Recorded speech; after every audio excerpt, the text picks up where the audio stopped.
Bonsoir à tous. Les épreuves écrites du BEPC ont démarré ce matin sur l'ensemble du territoire national. Ils sont plus de 307 000 candidats à frapper aux portes du second cycle. L'examen va se dérouler durant 72 heures avec des compositions dans 10 matières. Reportage. Par ce geste, le directeur de cabinet de la ministre de l'Éducation nationale, Kandia Camara, donne le top départ des épreuves écrites du brevet d'études du premier cycle BEPC. C'est le centre d'examen du lycée municipal d'Atekoubé qui a servi de cadre pour le lancement des premiers sujets. Assoumou Cabran s'est ensuite rendu au lycée moderne Jeune Fille de Yopougon pour encourager mais aussi exhorter candidats, membres du secrétariat, surveillants, chefs de centre à travailler de façon consciencieuse. Il faut qu'ils soient professionnels. De la même façon qu'on a eu à faire les enseignements dans des conditions très claires, ce n'est pas à la fin de l'année qu'il faut changer. Donc c'est le même esprit qui a guidé notre travail d'enseignant. C'est ce même esprit-là que nous voulons voir présider nos actions lorsqu'il s'agit donc de faire l'évaluation finale. Message bien reçu par les différents acteurs du système éducatif. Ce n'est pas pendant les écrits ou pendant les examens qu'il faut les aider. Quand on veut aider un enfant, c'est au début de l'année scolaire qu'on aide l'enfant. Tout se passe bien jusque-là. Les candidats ont déposé de l'autre côté là-bas tous les documents compromettants. Au total, 330 048 candidats composent dans 552 centres d'examen sur toute l'étendue du territoire national.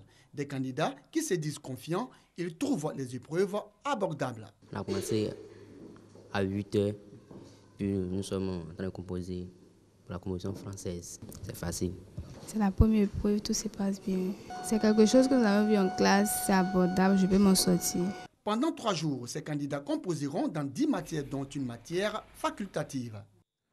Aujourd'hui, 20 juin, est commémoré la journée mondiale des réfugiés, moment choisi pour réfléchir et mobiliser autour de ces personnes vulnérables.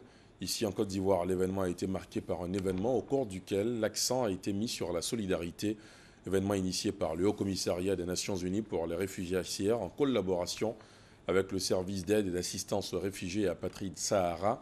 Et sur le même sujet, selon le Haut Commissariat de l'ONU pour les réfugiés, 65,3 millions de personnes ont dû quitter en 2015 leur foyer ou leur pays en raison de guerre ou de persécution. Et c'est un nouveau record. Le nombre de réfugiés ivoiriens, lui, a considérablement baissé selon le gouvernement. Il est aujourd'hui de moins de 45 000 personnes. Tous les Ivoiriens réfugiés à l'extérieur sont d'ailleurs appelés à rentrer au pays. Durant l'année 2015, 185 personnes sont mortes dans le monde pour avoir défendu des terres d'une destruction certaine par des industriels. Selon un rapport publié aujourd'hui par l'ONG Global Witness, c'est le taux de mortalité annuel le plus élevé jamais recensé, avec une augmentation de 59% par rapport à 2014. D'autres précisions à suivre, évidemment, dans la grande édition.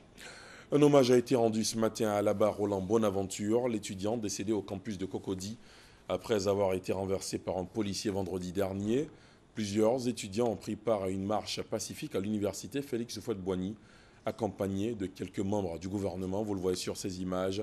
Les étudiants ont déposé des gerbes de fleurs sur le lieu de l'accident, lieu situé sur la voie non loin du portail de l'entrée CHU qui a été baptisé place Alaba Roland. En économie ce soir, l'ouverture ici à Abidjan du premier forum régional sur l'investissement en Afrique subsaharienne. Les experts réfléchissent à la mise en place de mécanismes et stratégies en vue d'augmenter le volume des investissements pour l'émergence des 48 pays d'Afrique subsaharienne. À l'étranger, en République démocratique du Congo, Moïse Katumbi était appelé à s'expliquer dans une affaire d'expropriation d'immeubles. Un citoyen grec, Emmanuel Soupis, accuse l'opposant de s'être approprié indûment une propriété qui aurait dû lui revenir par héritage. Une accusation démentie par les avocats de l'ancien gouverneur de l'ex-Katanga. Un tribunal de Lubumbashi était appelé à entendre les arguments des parties ce lundi. Mais Moïse Katumbi n'était pas présent ce matin devant le tribunal de paix de Lubumbashi Kamalondo. Et pour cause, il se fait actuellement soigner à l'étranger avec l'autorisation du procureur général de la République. C'est ce qu'ont fait valoir ses avocats. Enfin, on termine ce flash en musique. Quelle musique pour l'Ivoirien nouveau? C'est le thème de la 25e édition de la Fête de la musique, un thème qui aura guidé la cérémonie d'ouverture qui a eu lieu à Grand-Bassam. Un plateau intéressant sera proposé par le ministère de la Culture et de la Francophonie durant les 9 jours de festivités autour de la musique. L'événement se tiendra du 17 au 26 juin, en plus d'Abidjan, à Grand-Bassam, Bonois et à Boisseau. C'est la fin de ce flash. Merci de l'avoir suivi. L'info revient à 20h. À tout à l'heure.